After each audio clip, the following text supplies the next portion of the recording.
From next week, groups of 5 people can once again dine in together, and there are plans for a further reopening later this month. We expect 50% of our population to have received 2 doses of vaccines around the week of 26 July. But by then, that is an important milestone, and I think we can open up even further. And thousands of people here who have received the Sinovac vaccine are not included in the national vaccination count. Hello, I'm Olivia Quay. You're watching The Big Story live in the Straits Times newsroom. You can subscribe to our channel so you never miss a single episode. Well, it's official. Singapore will relax a few COVID-19 restrictions from next week.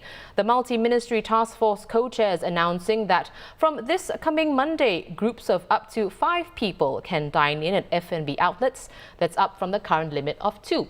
Wedding receptions can resume with no more than 250 people allowed with pre-event testing. For receptions with 50 people or fewer, pre-event testing will be required for the wedding party only. Gyms can conduct indoor mask-off activities in groups of up to 5 and classes of up to 50. And while work from home will remain the default arrangement, social gatherings at the workplace will be allowed, but limited to no more than 5 people in a group. The next milestone the task force is looking towards is July 26th, when it expects at least half of the population to be fully vaccinated. If that happens, and if the COVID-19 situation is still stable, restrictions could be eased further. For instance, the cap for social gatherings could be increased to 8 people. And for venues like cinemas, places of worship, as well as activities like MICE events and live performances, the group size could double if all attendees are fully vaccinated. More employees may also be allowed back to the workplace. However, for indoor mask-off activities deemed higher risk, like dining in at F&B outlets, different guidelines will apply for vaccinated and unvaccinated people. For fully vaccinated people, they can dine in groups of 8. Otherwise, group sizes will remain at 5. So these are 3 aspects where we will consider having differentiated safe management guidelines for vaccinated persons come the end of July, when we reach half of our population being fully vaccinated. Obviously, there are still details to be worked out. For example, there are still unvaccinated persons, and there are also people who are not eligible for the mRNA vaccines, including children. So we will have to work out what guidelines might apply for these groups of people. We will work through these details and we will announce the new measures nearer the implementation date. But we wanted to share with everyone now to give a sense of what you can expect in the coming weeks.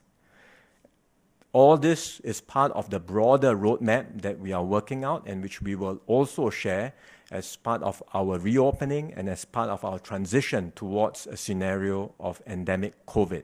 And that roadmap will cover local measures within Singapore as well as travel-related measures. We hope all of this will once again encourage everyone to take up the vaccination or to bring forward your appointments and get vaccinated earlier. Well, we're still a way off to having 50% of Singapore residents getting their jabs by end July. As of today, 39% of the population have been fully vaccinated. Meanwhile, over 3.7 million people, or almost 65% of the population, have received their first dose. So let's break down those who have received at least 1 dose or have booked their appointments. As you can see, the vaccination rate is the lowest among seniors above 70 years old at 71%. That's 2 percentage points from the previous update, but a bigger push will be made to encourage more seniors to get jabbed. We can realistically expect our population eventually to reach this level of vaccination, about 80% or so, if all these numbers come true. But what we really need to do is to get more of our seniors vaccinated. You compare across the ages, those above 70 has the lowest first dose and booking rates. It really should be the other way around. We really ought to have them have the highest percentage. We all know they are most vulnerable, And what we have observed in countries with high vaccination rate and have opened up, such as the UK, Israel, US, for example, you do see infections gone up. Infections gone up mostly amongst young people because they are up and about and less vaccinated. But hospitalization and severe illnesses, quite stable, but mostly amongst the old still. Yeah, so I think for countries that have opened up, it does show that those who fall severely ill are still the elderly and the seniors. So it's not really a matter of not going out. Yeah, when society open up, your family members go out and can bring the virus back home. So the seniors must get vaccinated. We will be making a bigger push to reach out to our seniors, knocking on their doors if necessary. And this is the work that we need to do. So any one of us, we know of an elderly, a neighbor or a relative who is still hesitating, please help reach out to them and persuade them. Well, let's discuss these developments with the Dean of NUS's Saw Swee Hock School of Public Health, Professor Teo Yik Yeng. Welcome back to the show, Prof. So, COVID-19 rules will be eased from next Monday, including group sizes on dining in eateries, wedding receptions and gyms, but working from home remains the default arrangement. So, a big picture question to start, Prof. What's your assessment of how Singapore is doing right now? So, thank you for having me. For a country where the Delta variant has been driving the community cases for the past 8 to 10 weeks, Singapore is actually doing exceptionally well. The daily number of cases in our community now, it's down to single digits again. Our children have returned to attend classes in school, in person, and we have permitted some degree of dining in, with more to be allowed from next Monday onwards. So overall, Singapore is doing well, despite having to cope with the more transmissible Delta variant. And I think it's useful to highlight at this point that we are able to get to this stage in part, definitely because of the cooperation of the people to follow the rules and the regulations around gatherings, dining in, but a large part is actually due to Singapore's ability to vaccinate our people quickly, and people have been coming forward to take up the vaccines. So now we have more than 60% of our population having received at least the first dose, and our trajectory continues to be one of the quickest in the world. So I do anticipate that the COVID-19 situation in Singapore is highly likely to continue to improve, and we are in a good position to consider further relaxation of the restrictions in time to come. Right. Well, you mentioned vaccinations. At least half of the population is expected to be fully vaccinated by end July. When that happens, and if our COVID-19 situation remains stable, the task force said group sizes may be increased to 8 people. But for higher risk indoor mask-off activities, guidelines could be differentiated. For instance, a group of 8 may be allowed only if they're all fully vaccinated. Otherwise, the group size will remain at 5 people. Professor Teo, do you think this differentiation of guidelines will be difficult to enforce and monitor? Well, perhaps it's important to highlight firstly that the differentiation of guidelines is necessary because we want to make sure that we have measures in place to protect the unvaccinated people. And clearly what we have heard discussed today is an indication that those who have been vaccinated are indeed deemed to be more protected compared to the unvaccinated.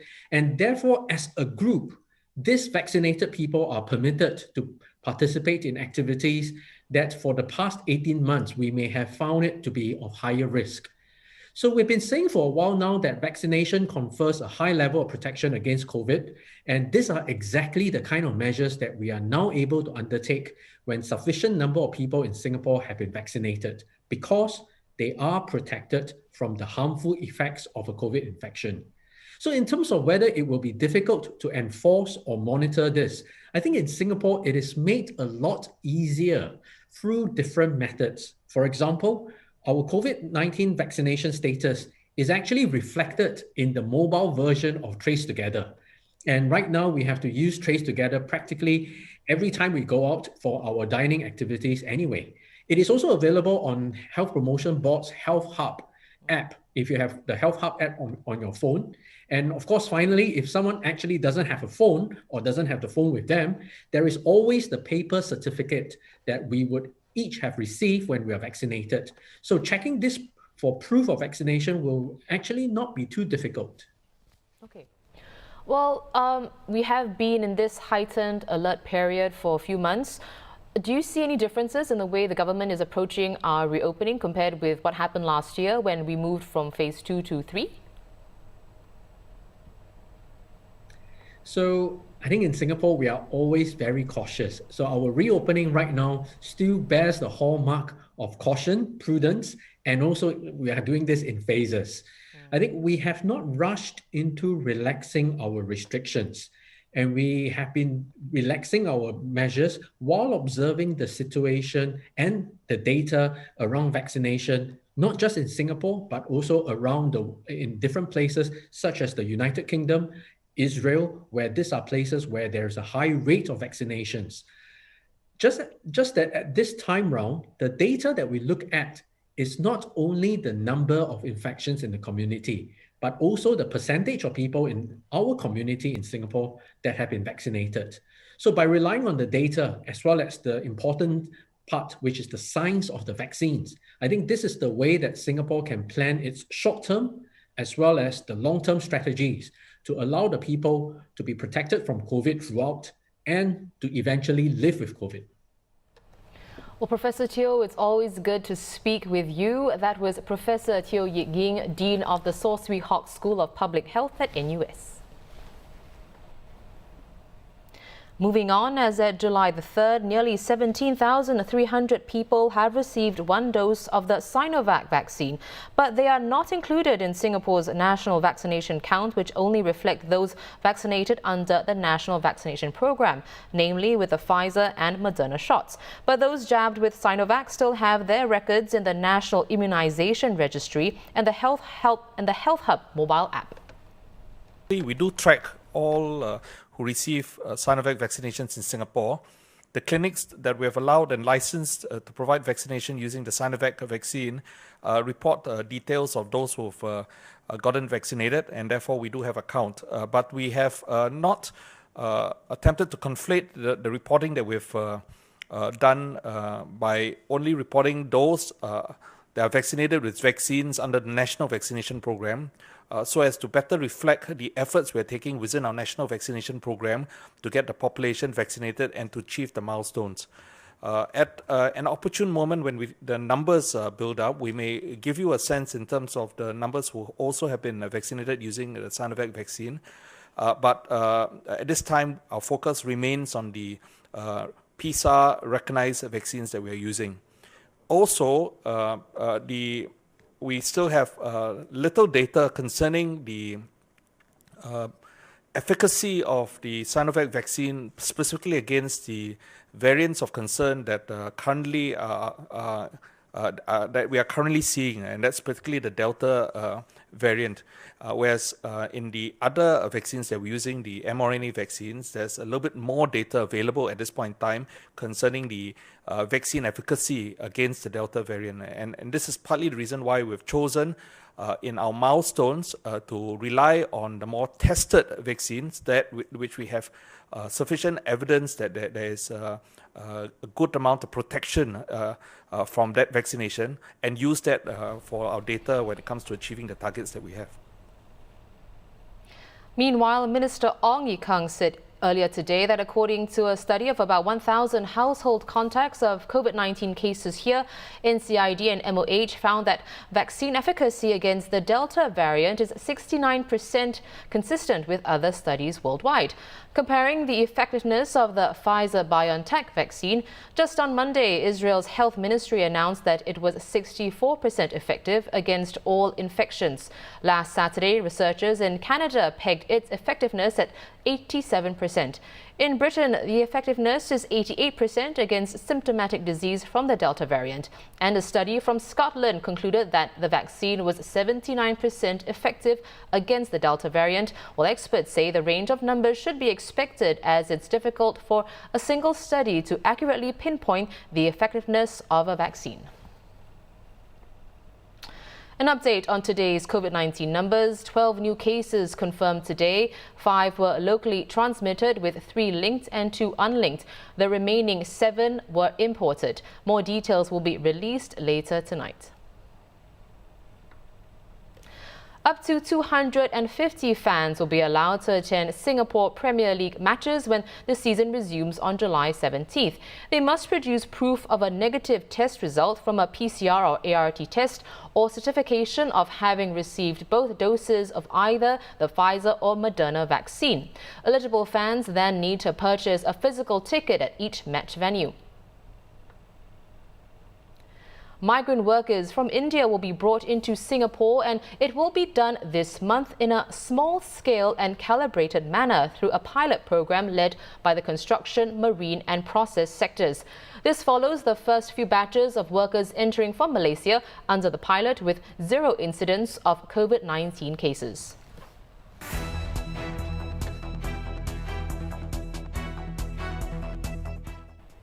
A quick look of the non-COVID-19 headlines. If you're a frequent Grab user like me, here's something to look out for. From next Wednesday, you can choose to book rides on hybrid or electric vehicles. Just Grab Green will have the same price structure as the regular Just Grab service, but it's only available in central areas for now, like the CBD, Bukit Merah, Bukit Timah, Orchard, Bishan, Marine Parade and Geylang. Derek Ng, the Singaporean teenager who threatened to kill Premier League footballer Neil Maupay and his family, was sentenced to 9 months probation today. The 19-year-old had earlier pleaded guilty to 2 counts of harassment. 2 other similar charges were considered during sentencing. Just over 2 weeks to the Tokyo Olympics, and in another setback for the torch relay, it has been scrapped on the capital's public roads amid COVID-19 concerns. Instead, there will be private flame lighting ceremonies from Friday, which will be streamed online. Since it began in March, the relay has been fraught with problems like being forced off roads in Kyoto and Hiroshima. And just on Sunday, a woman protesting the holding of the Olympics was arrested for squirting a runner with liquid from a water gun. You can get more news and videos on straitstimes.com. Subscribe to our YouTube channel by hitting the red button below. I'm Olivia Quay. Thanks so much for watching and see you tomorrow.